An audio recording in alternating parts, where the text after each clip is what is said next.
Mwiriwe mwese. Ubwa mbere na mbere ndabanza gushima Imana yatugejeje kuri uyu munsi, bikaba byabereye no mu gihugu cyacu. Imana ihimbazwe cyane. Icya kabiri ndashimira Marvin na Teta baduhuje hamwe. Mwakoze, muri abana beza. Ndashimira n'umuryango wa Kamanzi watwakiriye. Mwakoze cyane. Ndashimira cyane nyakubahwa Perezida wa Repubulika na madamu we n'abandi bashyitsi bose baraha. Mwakoze kudutahira ubukwe. Ndagira ngo mumfashe gushimira nyakubahwa Perezida wa Repubulika na madamu we ku ruhare bagize ku muryango wacu uko bikomeye cyane. Abana bashoboye kwiga ntacyo babuze, mwarakoze. Ndabashimiye mbuke ku mutima. Hanyuma ndashaka guha ijambo nyakubahwa Perezida wa Repubulika babaruza kugira icyo avuga n'inshuti ya best friend.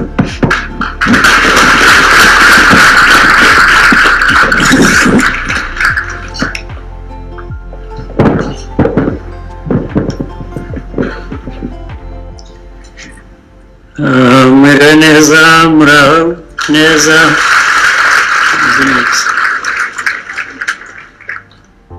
Kubera ko icyumba giteye sinzi uko ndi buhagarare neza ku buryo ntageze abo ntera umugongo. Murakoze Jeannette ku ijambo.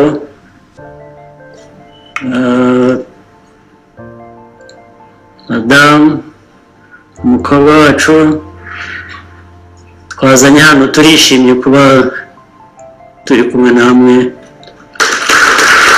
muri ibi birori.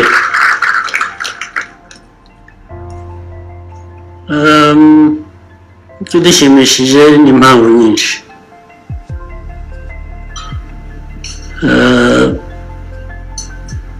Turi bamwe muri mwe.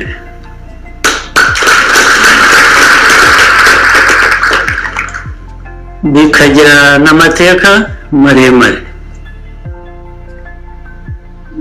Icya mbere kambanze nshimire Teta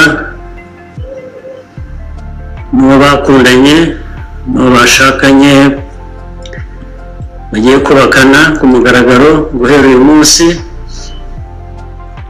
baduhaye ibi birori. Turabashimira kandi nibidukundira tuzakomeza kubibaherekezamo, namwe mwubake urugo rukomeye, mubyare mugwire.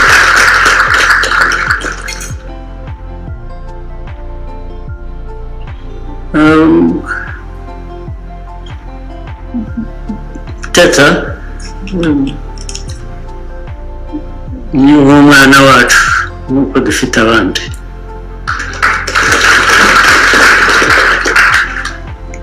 Akaba umwana wacu kubera ko ari umwana wa Gisa na Jeannette.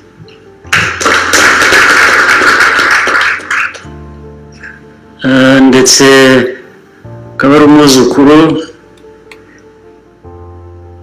wa Kimonyo, umubyeyi wundi uri hano.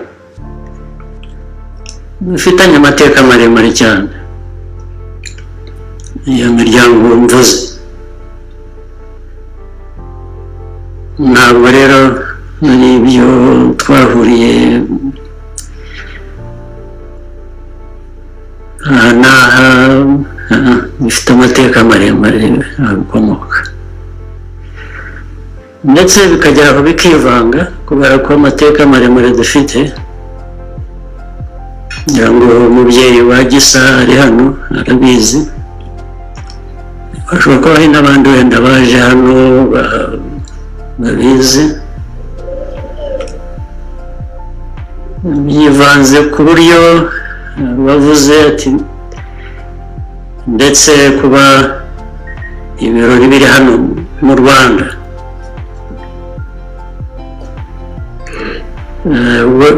byivanze nuko n'ibirori bisanzwe byo kubaka imiryango, ni ibintu bibiri bifitanye isano: kugira umuryango, kugira n'igihugu.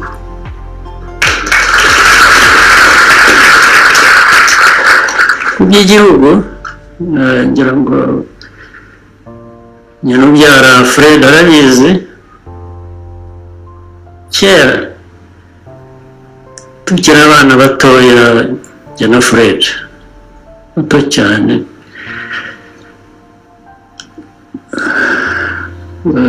twabanye n'umuryango wa Kimonyo ahantu habiri. Twabanye Shungerezi, twabanye Toro,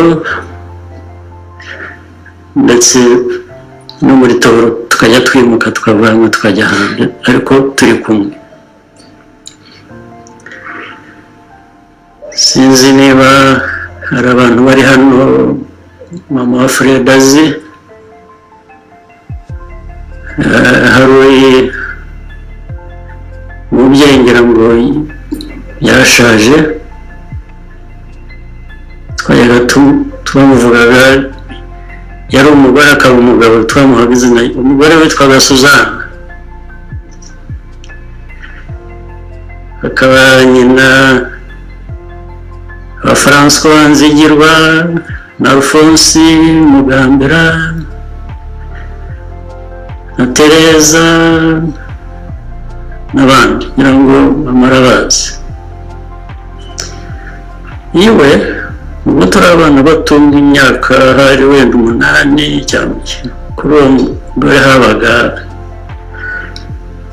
umuntu ngira ngo yari yarabaye mu Nyenzi, wari uvanze. Umubyeyi umwe ngira ngo yari umuzungu akaba umunyarwanda witwaga Mariko. Abantu bo kwa Suzanne hari uri hano, Alphonse ntabwo yaba ari hano, akareka tuba tubyihoreye.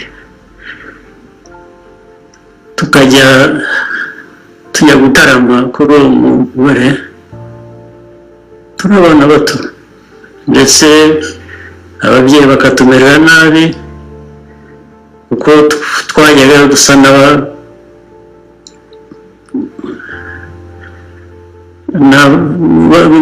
batumeraga nabi kuko bavuga ko twazerereye, twagiye mu mihana. Ariko twabaga twajyanye n'uwo Mariko tukajya kumubaza iby'intambara z'Inyenzi, yatubwiraga uko byagendaga. Hakaba ubwo tugeza nijoro kwa Kimonyo, bari baturanye cyane, bari begeranye n'uwo Suzanne kurusha. Njye navuga kure ariko nkiruka nkajyayo nkanyura kuri Fred, kuri Gisa, tukajyana kwa Suzanne kwa Mariko kujya kumva inkuru z'ibyo bakoraga. Sinzi David, uwo Mariko uramuzi? Kuko nawe ni inyenzi nkuru.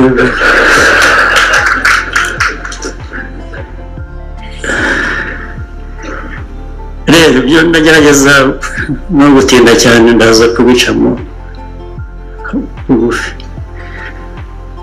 Ayo mateka turi aho dufite imyaka 8, 9, 7 sinzi uko twumvaga, bikaba byaravuyemo icyatugejeje hano.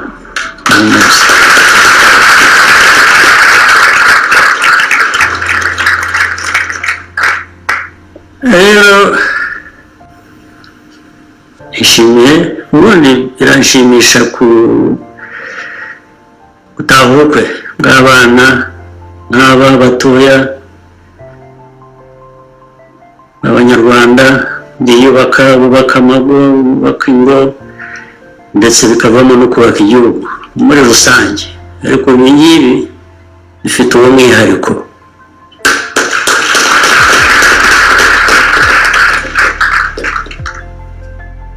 Nagira ngo rero twishime hamwe nawe ko ariko bimeze.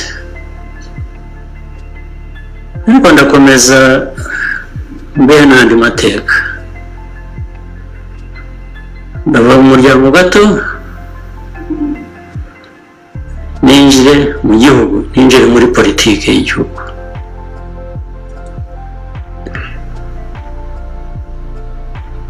Ndanabivugira impamvu zimwe nazo ndazisobanura. Teta ndagutuma, ndi butume Jeannette, ndetse ndi butume na nyogokuru. Hano ntabwo nabonye umuhungu wa Fred, ntabwo yashoboye, wagisa ntabwo ngira ngo yashoboye gutahura ubukwe.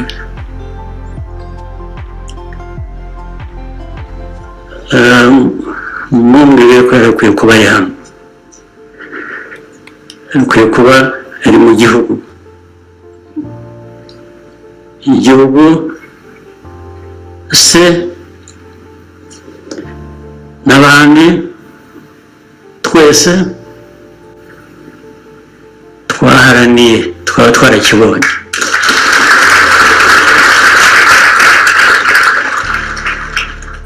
Sino bitendamo cyane, ariko umumpera ubutumwa. Sinshaka ko umuhungu wa Fred yaba hanze cyangwa yaba impunzi, yashaka impapuro zo hanze. Ariko ndashimira Teta, kubera ko abakobwa, ngira ngo abakobwa, abadamu n'intwari baraturuta kenshi.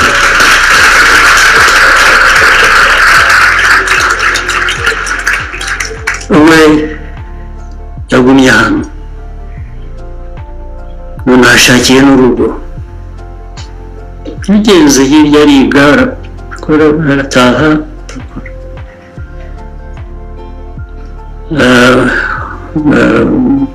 Jeannette ntabwo nifuza ko umuhungu wa Gisa yaba hanze, keretse ari uko yabihisemo, hari impamvu, ntawe nabuza guhitamo uko ashaka.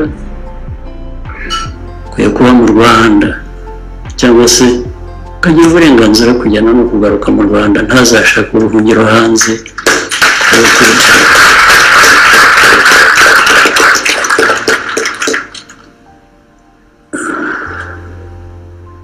Nta nubwo akwiriye kuza akaba yajya mu baturanyi agasubira yatageze mu Rwanda. Ntabwo ari byo, ntabwo bikwiriye. Hazaze mpagarukire mu baturanyi agasubireyo, aratutse. Nabivugira iki nabyo? Nabivugira ko abo baturanyi bivanze cyane mu mibereho yacu, mu gihugu cyacu, mu buzima bwacu, guhera kera kugeza uyu munsi. Ntabwo bumva ko hakwiriye kugira uwo basiga ibara ribi, izina ribi muri twebwe. Cyane cyane simbyifuza, yaba ku muryango wanjye, yaba ku muryango wa Gisa. Ntibikwiriye.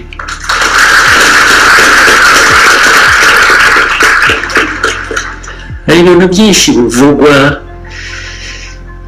urareba narabyihoreye, byinshi ndaceceka. Buriya ntoranye intambara zanjye ndwana, ntabwo mpfa kurwana buri ntambara mbonye. Ndwana izangombwa kandi zirahari. Havuze ibintu byinshi bikavuga byinshi bikaba turagenda tuba abantu baremwe bagizwe n'abaturanyi ntabwo ari ibyo ntabwo twize turemwa ntabwo twize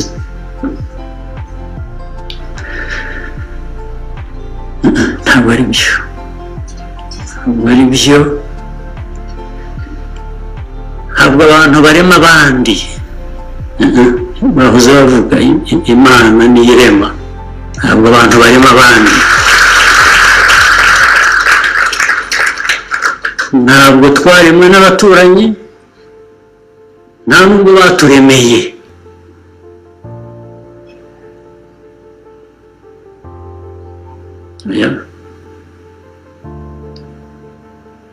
ntambara tunyuzemo igihugu akaga kinyuzemo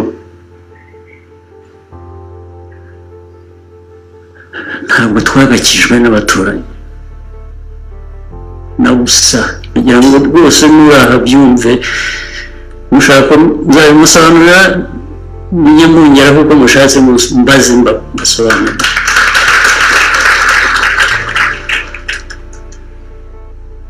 kubera ibyo rero ibyo bibazo bimwe mvuga bitwara abantu hanze bitandukanye imiryango bigira bite nabyo biri muri iyo politiki kandi njye nabonye umwanya uhagije wo kubiganira n'abo bireba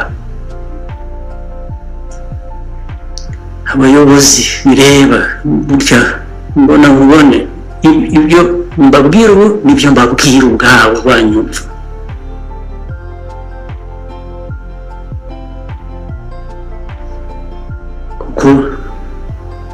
kuko nababwiye twarimwe n'Imana ntabwo twarimwe n'abantu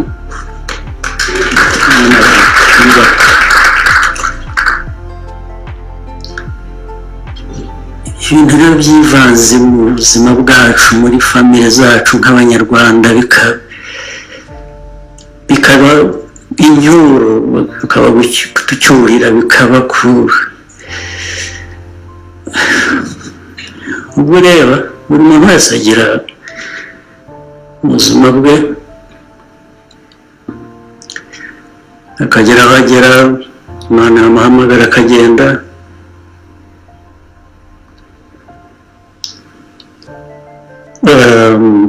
ntawe uzi aho bajya bagenda abantu benshi bavuga Imana bakayemera ndetse bakavuga ko turi hafi kuyisanga bamubwira utari ko bagiye bakatira kareka gasubira inyuma ntawe ushaka kugenda ariko kandi bavuga ko aho tujya ariko aho reka mbe byihoreye ariko jya aho nzagendera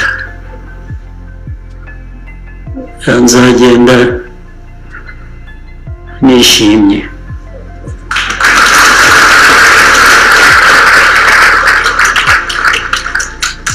kuko nta mwenda w'Imana nzaba mfite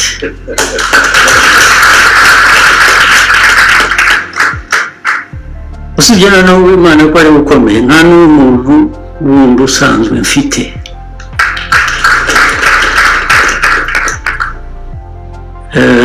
ndabivugira ko nyine abandi biha kurema abantu ntabwo ndi mu baremwe n'abantu iyo politiki rero yagiye ikavanga ikazamo gucyurirana ikazamo gusebanya ikazamo gutukana ikazamo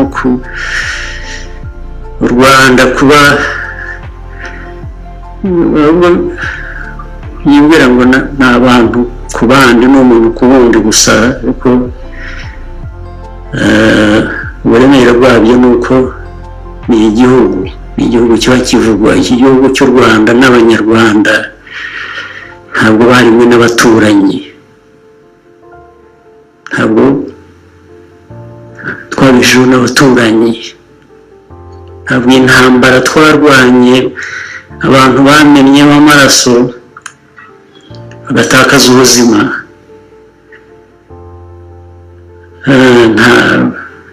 ntabwo ari undi wabidukoreye, iyo beza kuba ari undi wabidukoreye akabiduha nta bantu tuba twaratakaje nyine, tuba turi kumwe nabo hano natwe abari hano uyu munsi.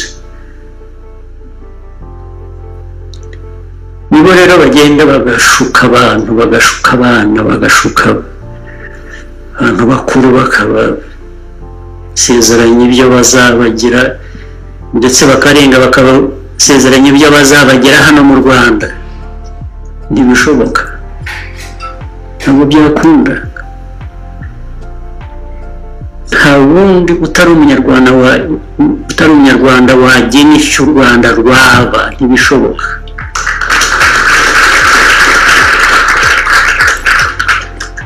ni nacyo nshinzwe, ni nacyo mwanshinze rero. Ngewe nicyo navugiraga ko nta mwenda nzajyana ngewe, kuko ako kazi ndakuzuza kugeza n'uyu munsi.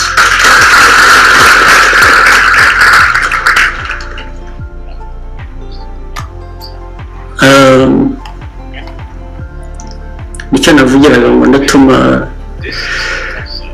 uriya musaza wawe Teta akirangiza high school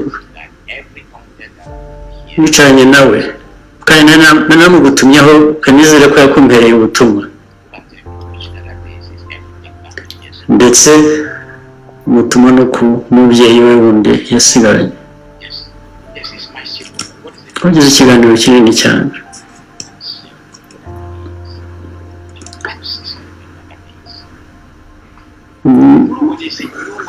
nk'umwubaka w'umwana mutukura kugeza igihe nyine ubwo yarangije high school agiye kujya muri university.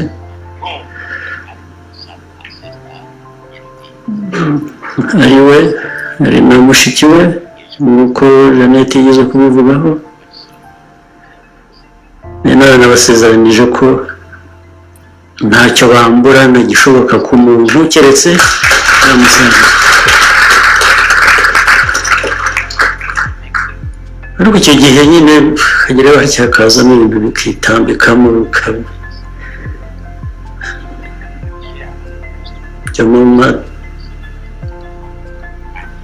maremare, amagambo maremare nyine aturutse hanze hirya no hino.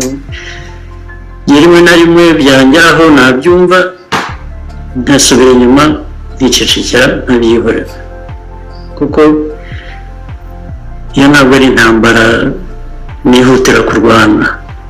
izo zifite abandi bazirwana, ntabwo narwana intambara nk'izo. hari izindi zindeba ngomba ibyo, ariko ndabivugira kugira ngo n'abandi bari hano bumve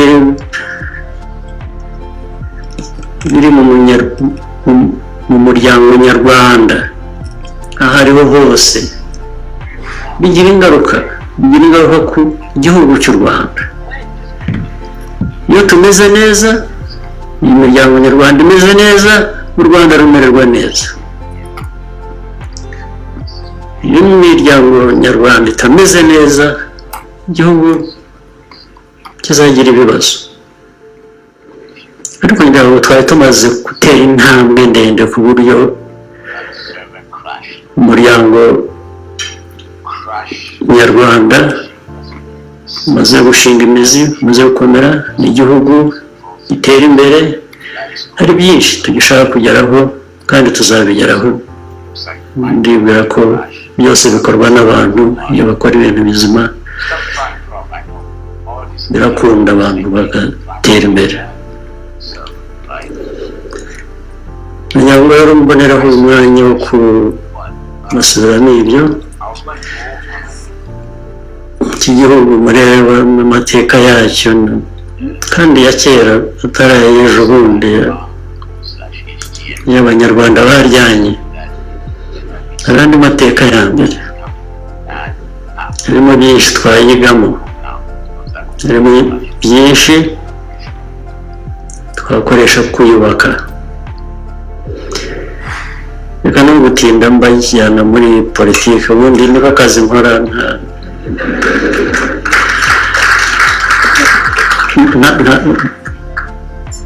hano twaje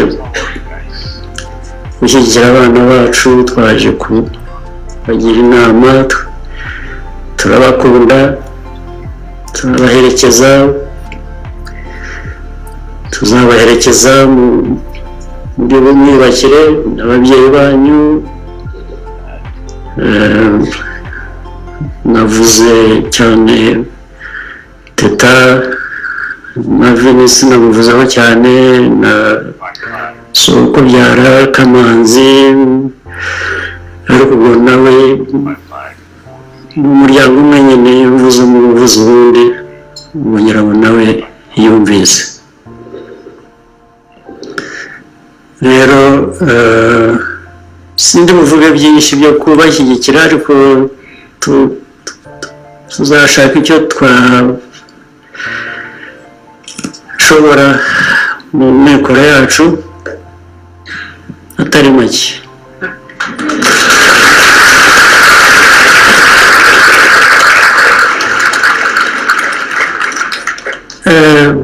Ntabwo ari make ku buryo ntabwo twashobora kubiterura ngo tubishyire ku meza, ariko tuzavugana, tuzashaka umwanya, hanyuma twumvikane icyo abantu bakora, kandi tuzagikora.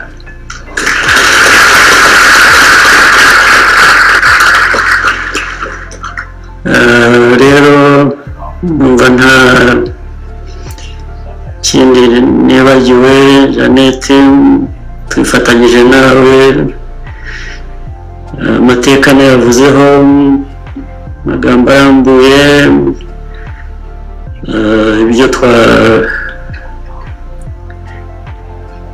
bya politike mubyihorere, mubindekere, byo kwirirwa bibavuna nibaremera mujye mubisunikira, mwigire mu bindi byubaka.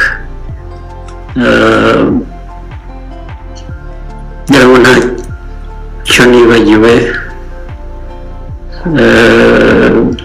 Umubyeyi wa Gisa, ayo maze igihe no kubona, nishimiye kubona, ndetse na Jeannette ntabwo namuherukaga, ndetse na Teta sinamuherukaga.